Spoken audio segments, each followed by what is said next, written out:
All right, good morning, everyone. ZASLOW Show here. It is a Tuesday morning, the first morning of November. Good to have you aboard. This is ZASLOW Show 2.0, presented by Anidjar and Levine Accident Attorneys. Call 800-747-FREE. That's 800-747-3733. Love having them aboard as the title sponsor from day number 1. Today, day number 2 of the new era of the ZASLOW Show. Happy to have you here. As yesterday, we had a lot going on here today.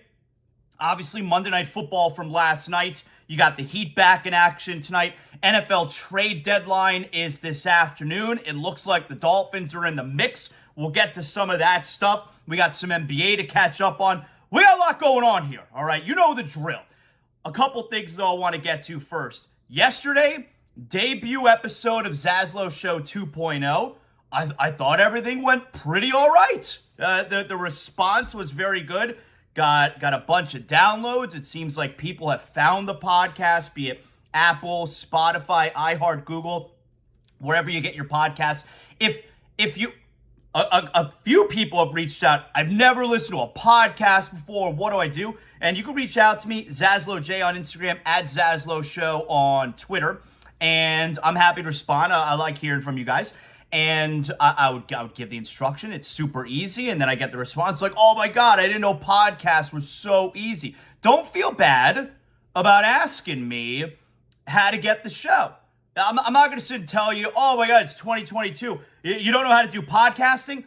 I am always so late when it comes to this kind of stuff. So you don't have to be embarrassed, okay? I'm the one who should be embarrassed. So you and I, we're on the same wavelength if you don't quite know how to get the show, all right? So all you got to do is ask me. But those people would respond, oh my God, I know it was so easy. So I love hearing that. Thank you so much.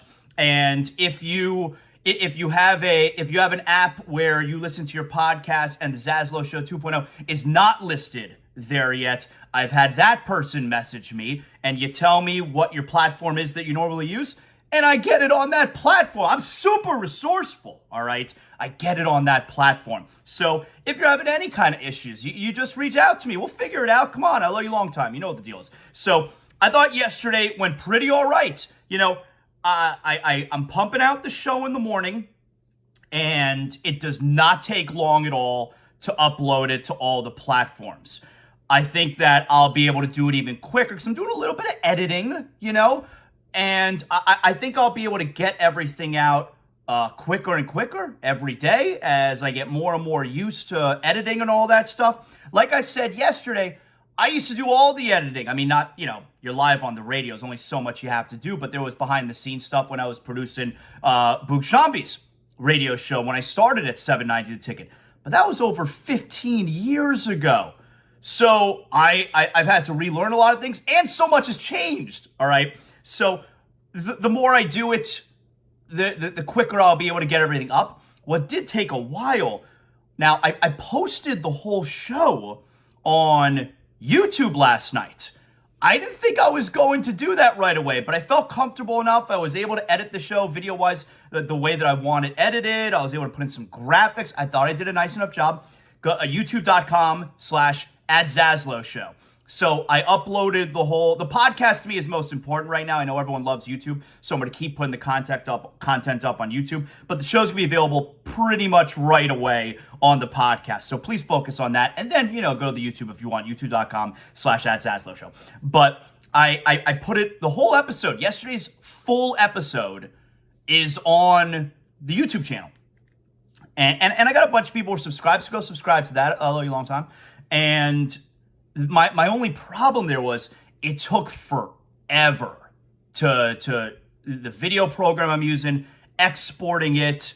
There's got to be a better way to do that, so, or a quicker way, I mean. So for folks who want to watch the show video-wise, who want to watch it on YouTube, I love that. And I wish it didn't have to upload, like it uploaded at night last night, So for now, focus on the podcast. Keep checking the YouTube. I'll figure out how to get it up there quicker, how to export the whole file with the real quickness, all right? So just that's the kind of stuff that I was talking about yesterday where be patient with me. You stick with me, and I'm super appreciative. I'll figure everything out. But I thought yesterday went pretty all right, and the response was very good.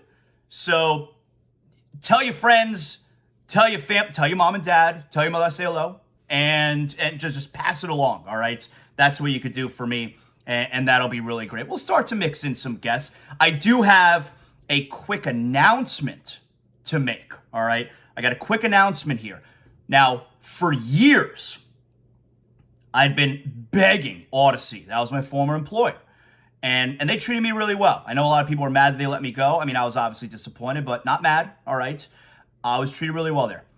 And for years, I'd been begging them, you got to give me a wrestling show. How do we not have a wrestling podcast? You know, shout out to Busted Open on Sirius XM Radio. That's the premier wrestling show. Dave LaGreca, love those guys. All right. I listen to them every day. But how do you not have a wrestling show, a wrestling podcast? It's $1 billion business. All right. By the way, I bailed on Monday Night Football last night in the fourth quarter. What a terrible game. I bailed in the fourth quarter last night, started watching my stories. All right. I put on Monday Night Raw, and boy, WWE's on fire. I love it so much. All right. So anyway, I've been wanting to do a wrestling show. My listeners who are into wrestling, and there's a lot of you guys out there, I love you.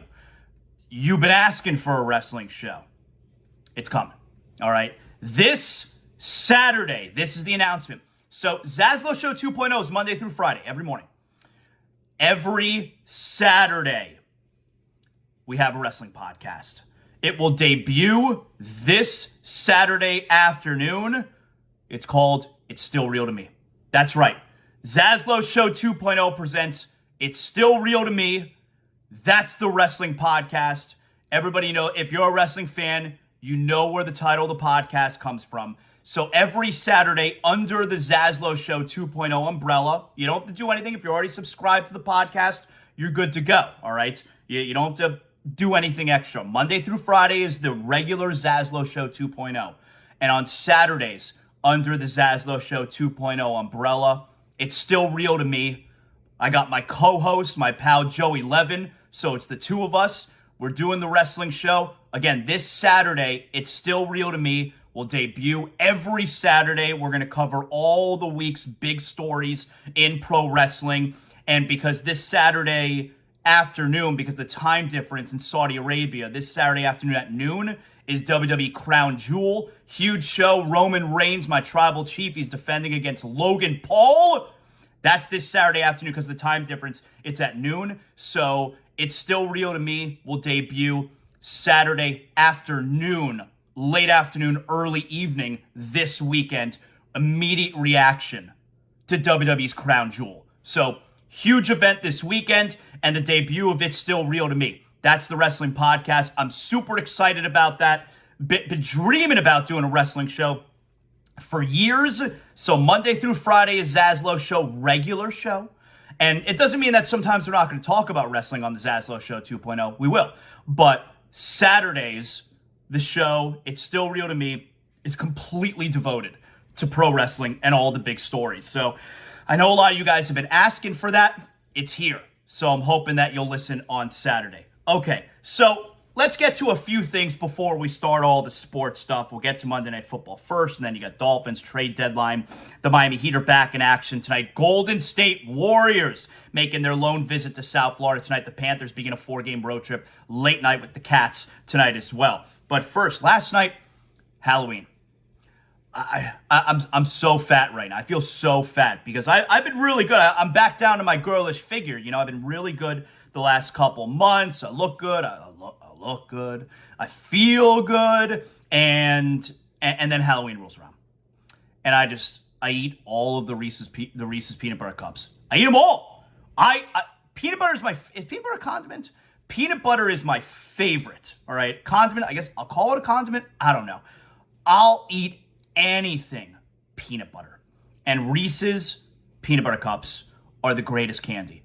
They also seem to be the most common, right? Like you take your kids trick-or-treat and there's a ton of Reese's peanut butter cups in their bag. Anyway, we did Halloween last night, and I mean, my younger son, excuse me. My older one went to a party. My younger, like, he's teenager. And my younger one, so I'm doing the trick-or-treating with him, another couple families. He's 10. No, I'm sorry. He just turned 11 a couple weeks ago. He's 11. Wow. I got 2 kids that are in their teens. So anyway, and he's walking around. Where are the full-size Crunch bars? That's the white whale, right? Nowadays for Halloween, your kids are going around, you're doing the trick-or-treating. The white whale is the house that has the full-size candy bars. When did that become a thing? Because that was never a thing when I was a kid. But now, my son's going to, where are the full-size Crunch bars? Everyone's looking for the full-size candy. So we did Halloween last night. I'm really fat now because I went to town on the Reese's peanut butter cups last night. I love them so much. It's the best candy. Hope everyone had a nice little Halloween there last night. I'm glad it's over with. Did a ton of walking. My back was hurting me, but I slept real good as a result. So there you go. Let's get to some Monday Night Football. So last night you had the Cleveland Browns. They kicked the crap out of the Cincinnati Bengals, 32-13. I bailed on the game in the fourth quarter. I put my stories on, was watching Monday Night Football. How did the Browns lose 4 in a row? And that game, it was 8-0 right before halftime. Stupid score.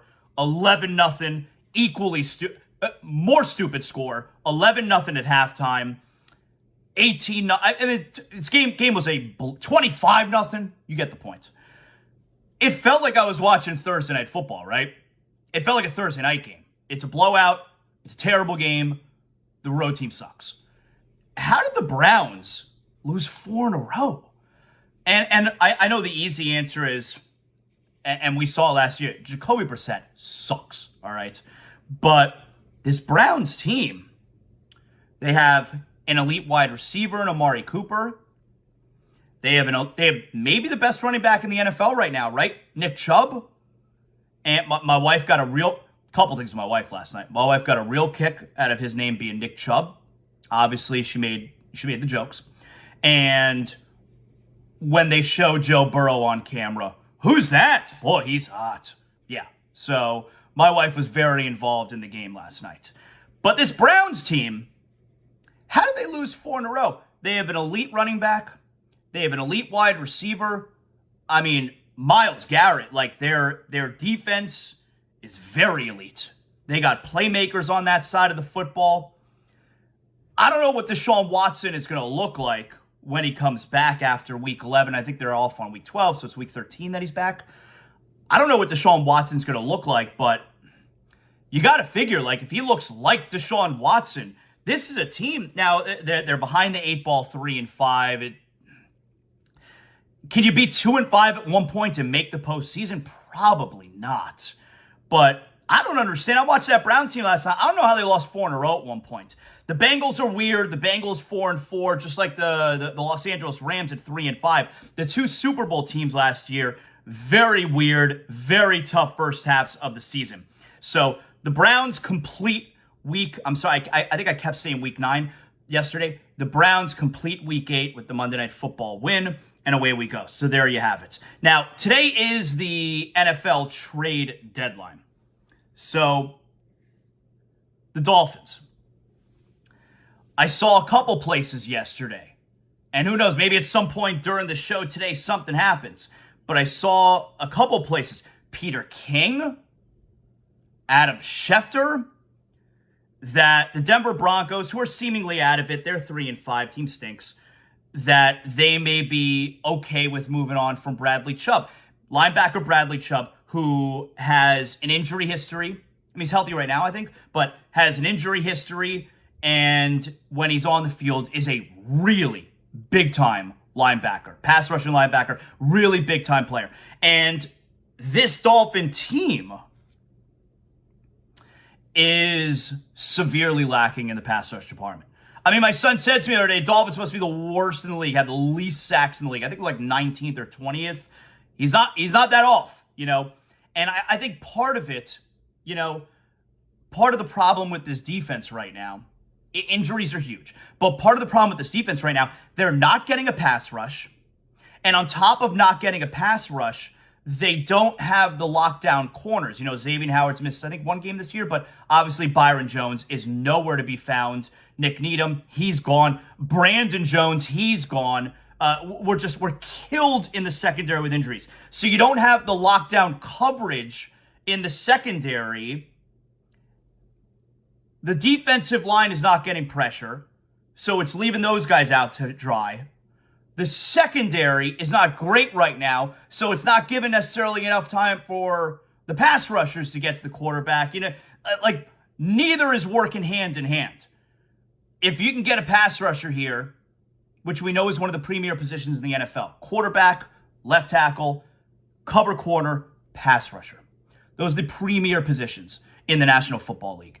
And while Bradley Chubb has a little bit of an injury history, if the Broncos are willing to part with him, and the reports I was seeing yesterday, Dolphins and Jets. Dolphins and Jets. Again, Tyreek Hill, remember, Dolphins and Jets. Two teams that feel like they're in it. Two teams who, they're both 5-3. Two teams who are never in it. See, I like what both of them are doing, if this is true. Two teams who are never in it feel like they're in it right now. Hey, let's go for it. Let's go for it. We're never in it. Let's go for it. So I think it's a real thing that the Dolphins are interested. Bradley Chubb would make a difference for this team. Getting your hands on one of the premier positions, a pass rusher. I know he's not your typical, D end. I mean, he's a strong side linebacker, but big time pass rusher. He would have more if he was added to this Dolphin team right now. He's got more sacks by at least a couple than anyone on the team right now. I think the leader is Jalen Phillips. Got 3.5 maybe. Bradley Chubb, I think, would help this defense. You look at the other linebackers, no offense, but Jerome Baker, Landon Roberts, they're just guys. I know they're middle linebackers, but these are just guys.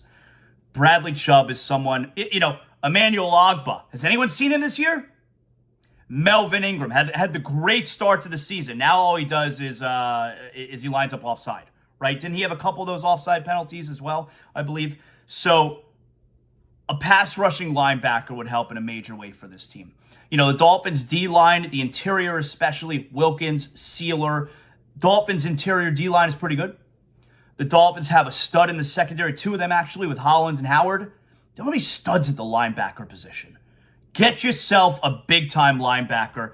I would go out there and do it. I don't care about F them picks, man. F them picks. The Dolphins, they're never in it. And it kind of feels like they're in it this year. When Tua starts and finishes games, they're 5-0. The offense, we know, the offense is special. Defense needs a little bit of help. Let's go out there and get the defense some help. And especially because you look at the remainder of the schedule for the Dolphins here. And at 5-3, it obviously feels like they're in it. But you look at the remainder of the schedule for the Dolphins here, and they got a major opportunity to beef up the record. You're going to feel like this team is in it. At Chicago this weekend, who just traded Roquan Smith yesterday. At Chicago this weekend, then they have Cleveland at home. I use my fingers, it helps me keep track. Houston at home, that team's the Pits. Then they're at San Francisco. I think that game's a little bit tougher than we thought it was going to be, because when you looked at the schedule early on, Trey Lance, all right, that team's going to stink. But now Garoppolo, completely competent quarterback. Christian McCaffrey, best running back ever. So based on his performance this past weekend, that could change this weekend. San Francisco, a little bit of a tougher game than you thought.